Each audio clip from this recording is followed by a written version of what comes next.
Hello and welcome to another edition of Conspirator Brock's Pull List. This is my pull list for the week of February 12th, 2020. A couple days away from Valentine's Day. So for those of you who have significant others, hopefully you guys have something planned and you get to have some fun. For those of you who are in my category, which is Singles Awareness Day, just keep trucking. Keep on trucking. Let's get into the pull list this week. First up, we have Ascender number 9. Jeff Lemire and Dustin Nguyen's Ascender is amazing. If you have not read it, you need to read it, but you should probably read Descender first. You can jump in at Ascender, but I really enjoyed Descender before, the one that came before it. So check that out as well as Ascender. Next up, we have Batman 567 for the Dollar Comics edition. This is the first appearance of Cassandra Cain, Batgirl. You probably know why this is popping up right now, because the Birds of Prey and the Fantabulous Emancipation of one Harley Quinn is out, or as movie theaters are now calling it, Harley Quinn Birds of Prey, or Harley Quinn and the Birds of Prey. I'll talk about Harley Quinn, the Birds of Prey Harley Quinn movie a little bit after I get my pull list done.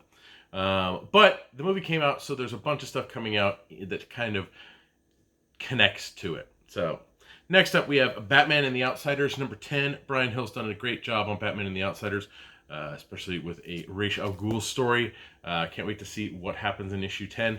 Overall, I've liked it. It's been a good, solid run. It's not great. It's not bad. It's good. It's just a good read, which for Batman and the Outsiders is all I can hope for. Next up, we have The Batman's Grave number 5 of 12. Warren Ellis and Brian Hitch are doing a fantastic job telling just a really interesting Batman story. The art's fantastic. If you don't know Warren Ellis, you probably should try some of his stuff out. It's really good. Next up, we have a one-shot, and that is a Batman Pennyworth R.I.P. Yes, Pennyworth has gone. Tom King's run of Batman has axed Pennyworth from the current DC universe, so this is in memory of Alfred Pennyworth. I'm curious to see what type of tales are in it. It was sad to see Alfred go. I know a lot of people were upset. They're like, oh, they're just going to bring him back. If they do bring him back, they do. If they don't, we'll see. But it's definitely shaken up the Batman universe at DC. We'll see how they come out of it in the end. Next up, we have a Bloodshot number 6. Yes, it's Bloodshot number 6. With an ad for Bloodshot the movie right on top. This run is not the best. I'm not very happy with it. I tend to like most of Valiant's stuff, but this Bloodshot run has not been great. It's definitely one that I'm like, yeah, I'm either going to quit or purge when it's done.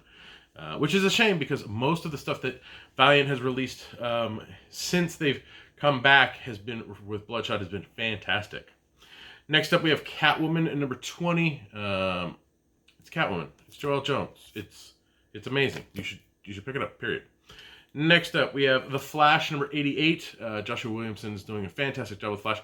I'm behind so much on some of these titles that I can't really make an opinion about them. Flash is one of those.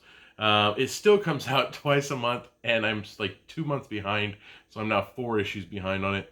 I have not been able to really tackle my single issue reading or my graphic novel reading since I've devoted a lot of my reading time to novels, especially the Expanse novels, which I'm on currently number 7, Persephorus Rising, because I'm trying to get them read so I can watch the Expanse TV show on Amazon when I get back on Amazon Prime, when that finally happens. So so I've been reading books. I need to get back to reading comic books, but it will happen. Next up, we have The Flash Giant number 3. These giants are great, like $5, collection of stories. It's got a new story in it. It's just, if you're just wanting to get something on the go, or something for one of the kids that likes that character, pick it up. It's great. Speaking of Harley Quinn and the Birds of Prey, we have Harley Quinn and the Birds of Prey, the Jimmy Palmiotti and Amanda Conner Black Label book that's out this week. I'm super curious to see what Amanda and Jimmy have in store for us, especially with the Black Label what is it? That's the mature or adult stuff. So I'm really curious to see what they do with Harley in this type of book. I know we've already had Harleen, we've already had Joker Harley in the Black Label series. So I'm really curious to see what Amanda Conner and Jimmy Palmiotti do with Harley Quinn in a Black Label book. Another Black Label book that I want them to make, but I don't know if they will, is a Jimmy Palmiotti and Justin Gray Jonah Hex Black Label. I think that would be fantastic as an ongoing Black Label book, but that's just me. And yeah, if you haven't checked out Jonah Hex by Jimmy Palmiotti and Justin Gray, you need to. It's great stuff. Next up is Harley Quinn and Poison Ivy, number 6 of 6. I have not read 3, 4, or I have not read 4, 5, or 6, so I'm going to get caught up at some point. But I've really enjoyed this mini-series that they've put out. A lot of the Harley miniseries, I think people got burnt out, especially around when Amanda Conner and Jimmy Palmiotti was writing it with Rebirth and then into New 52. It was a Harley book and then all these minis and everything, and it was just overwhelming for some people. So I'm curious. I really this is a breath of fresh air.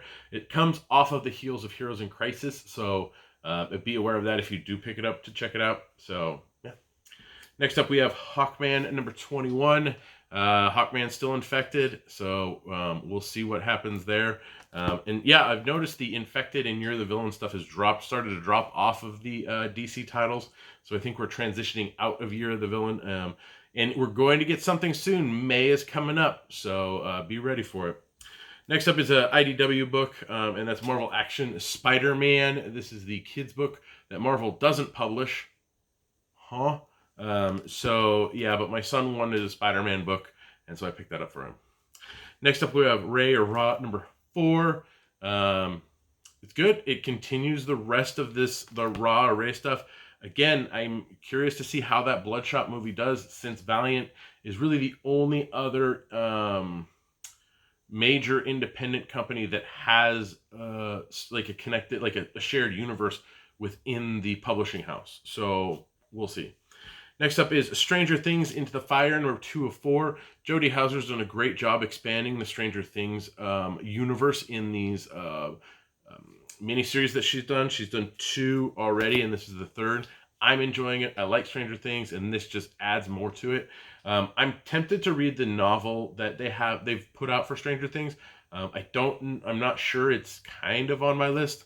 I haven't really heard anything about it or honestly researched anything about it. So if anybody who watches this, let me know if you've read that Stranger Things novel, and if it's any good. Next up, we have Supergirl number 39. Supergirl's still infected, so we'll see what happens with her.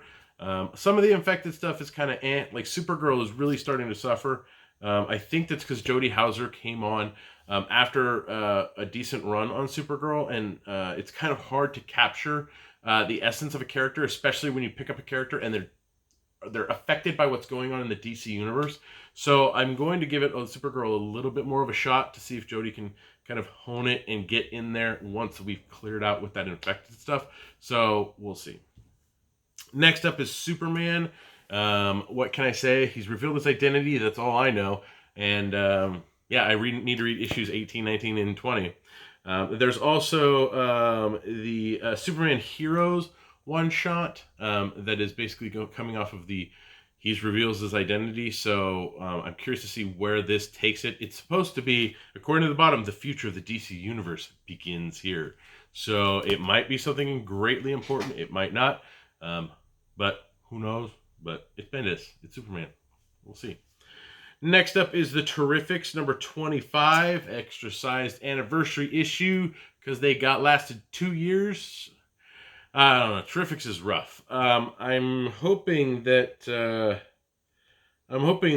we see something different with the Terrifics, but it's hard for me to continue. I know people have dropped it. I know people make fun of me for keeping going with it. It's going to end soon. I know it, and I'll just get rid of it when it's all done. That's what I'm doing. Next up is Wonder Woman number 751. I have not yet read 750, so I'll get to Wonder Woman once I get there. Orlando has done a decent job on his previous Wonder Woman stuff, so we'll see if he can continue with Wonder Woman now. I did pick up some variant covers this week. First up is a nice Katana cover for Batman and the Outsiders number 10. I thought that one was cool, so I snagged that one up. Catwoman had an amazing cover as well, so I picked that up for the variant. I've been enjoying getting most of the Flash variants, so I just snagged that one up as well. Harley Quinn and the Birds of Prey had a nice little variant there. Put that over there. Harley Quinn and Poison Ivy had a connecting one. It's a Max Brooks cover that actually connects pretty nicely. You got the Harley Quinn there, and you got the Poison Ivy there, and then you got them to connect like that. So, yeah, that's pretty cool. There's a really beautiful image from Max Brooks for Harley and Poison Ivy. I liked this cover. I think it's a Philip Tan cover for Hawkman. I thought that was pretty cool, so I snagged that one up. Supergirl had a pretty cool cover there, so I picked that one up as well. Jenny Friesen did an interesting Wonder Woman, like an older Wonder Woman variant there. We have a couple things on my read list. First up is X-Force number 7. I'm still going with it, at least X-Force, and X-Men number 6. Yes, X-Men has fallen behind, yeah, I'm curious to see how that affects the rest of the universe or the rest of the X-books going forward. Most people I've talked to don't really seem to talk too much about the X-Men books. I think House and Powers did a fantastic job of like re-energizing readers, but then it's like fallen short with all the Dawn of X stuff. So I'm curious to see what happens going forward, because we're starting to finish up some of those first story arcs, and I mean, X-Men doesn't really have a solid story arc running through it. X-Force kind of has a story arc running through it, but we'll see. I did pick up 2 graphic novels this week. The first one is Animosity Volume 5. I like Animosity, and I read it in trade, but yeah, if you want to see an apocalypse type era with people, with animals talking, that's what you need to check out. We have Zatanna and the House of Secrets. This is kids, one of the DC Kids books that came out, so I picked that one up as well. I have a whole bunch of those DC Kids books to read and some DC Inc. books to check out. DC's pumping them out, and the ones I've read I've really enjoyed, so we'll see. That's it. Nope, it's not it. Hold on, one more thing. I did get a special order this week, and it is pretty. I got a Harley Quinn and Poison Ivy, Emmanuel Luciano, DC Collectibles Designer Series statue. Oh, it looks so good. I can't wait to pop this open.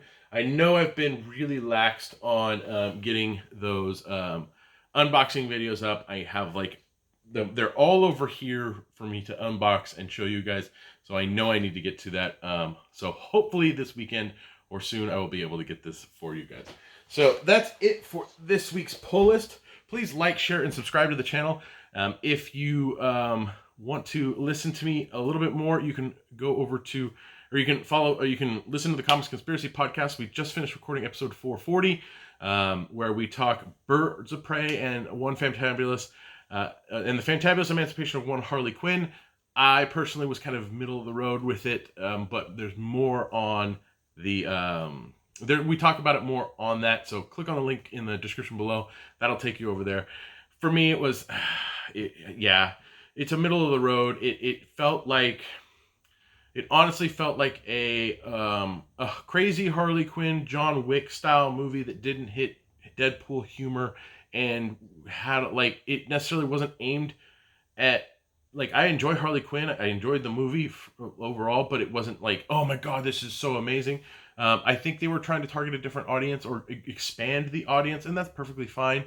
Yeah, for me, it didn't hit the mark. But again, I'm glad to see Margaret Robbie on screen. She's great as Harley Quinn.